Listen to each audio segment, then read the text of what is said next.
Hi friends, welcome back to Tech About Math. I am so pumped about today's video. So, I don't know about you, but I used to always have that paper-based planner. I needed to write everything down. It was good to see it. Then I started doing like a hybrid approach where I would do kind of like paper and digital. But now I'm like, why did I ever use a paper planner? Digital is so much better and so much lighter for my pocketbook. I don't know. I love it. So anyway, today I'm going to share with you guys one of my favorite apps. It's called Airtable. Recently discovered. Really awesome. I'm going to show you guys how I set up my planner using Airtable.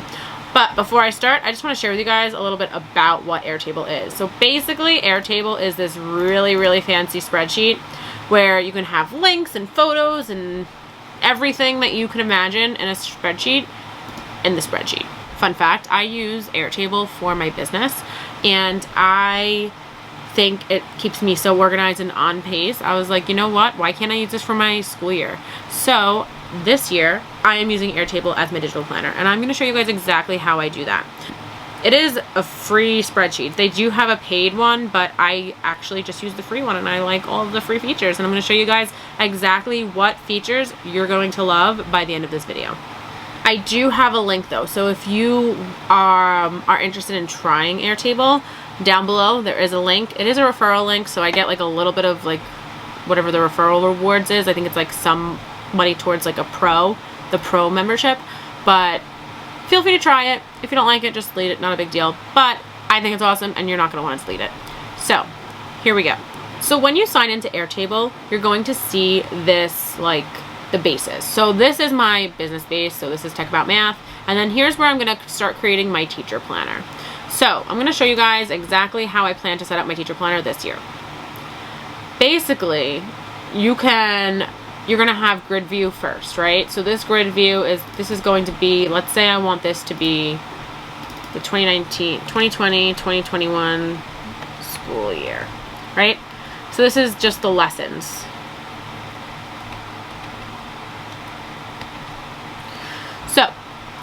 So I'm teaching 4th grade. I went ahead and I just put the chapters in there, 1 through 11. I know that the first chapter is place value and whole numbers. I'm honestly still learning the 4th grade curriculum, and I know it's very similar to 5th grade, so I'm not worried. So I'm just going to save this.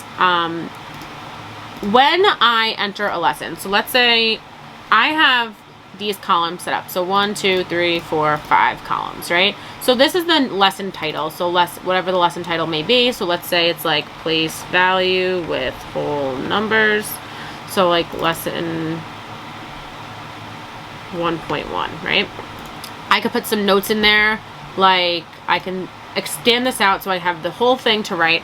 And I'm going to just write, don't forget place value chart. You can put your whole lesson plan in here. You can literally copy your whole lesson plan in here, and that works too. Add any attachment. So if you use Microsoft Word to type up your lesson plans, put that attachment right in there. It is really cool. It's awesome. You can even put a link.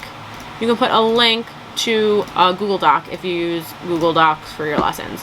That's chapter 1, which is also unit 1. There are 4 units. Each unit has so many chapters in it. That's how I kind of like sort my year. Then what's really cool about it is we have this grouping feature. So let's say I do lesson 1.2 and then I want to go to chapter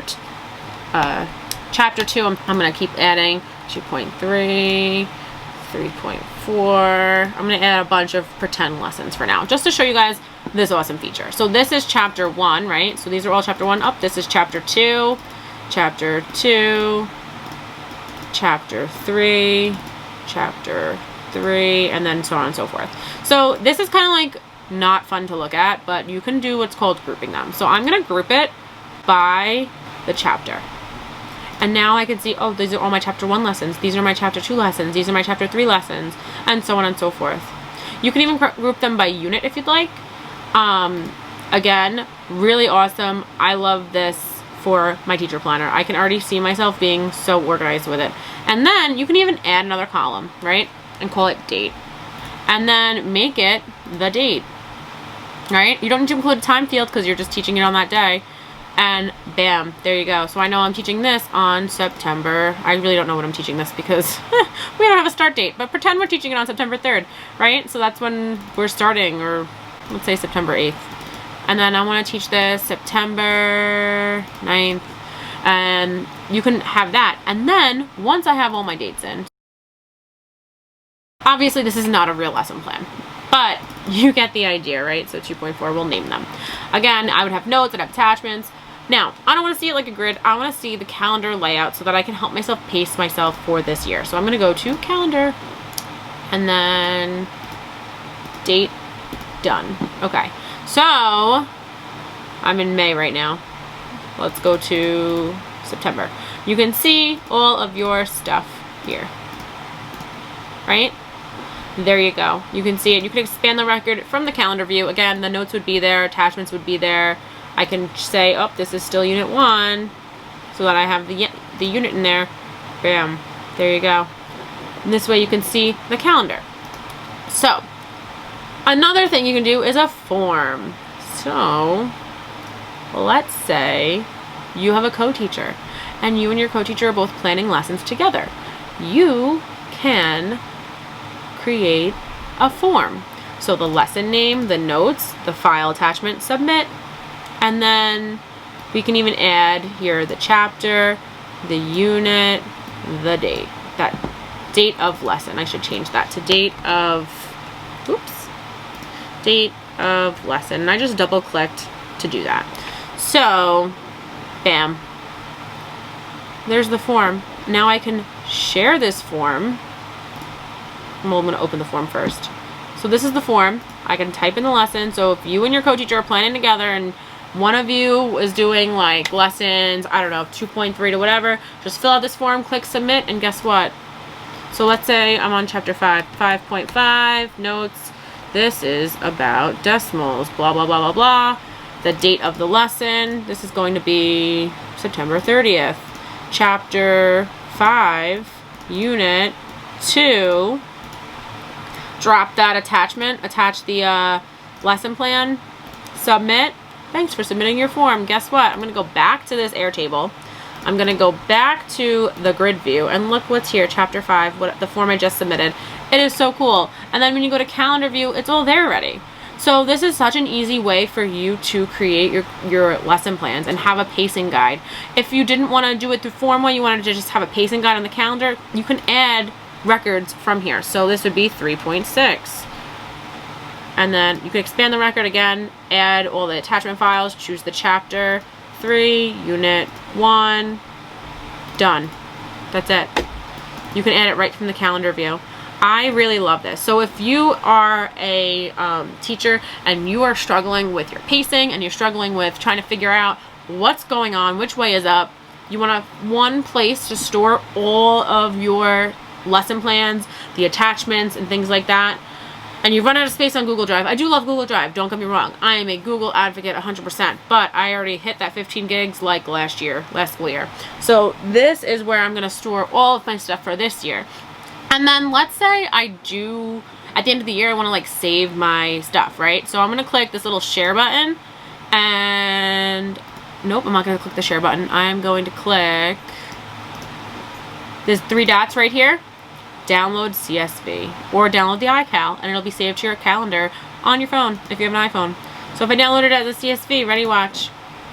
Opening it in Excel so that you can save your, I'm opening it in Excel, well actually this is numbers because I'm on a Mac, but it opens the whole spreadsheet the way it is. It is really cool. It doesn't actually show you guys the calendar view, but it has all of the lists, which has all the information that you need. If you wanted to download it as a iCal, you can do that. You can duplicate the view, you can name the view. So this is calendar, the calendar view, so I'm not going to change the name, but you can totally do that if you wanted to. If you have multiple classes, so that's why you're going to want to, so what's cool about this is that this is one tab, but it's all these different views, right? So this is the grid view, I have it grouped by the chapter, whatever. You can also duplicate this. So I'm going to duplicate this table, duplicate the table. So where are my middle school teachers at, right? So this can be like math 1, And this could be like math 2. And then all you have to do is go, I just duplicated the table. It didn't duplicate the records.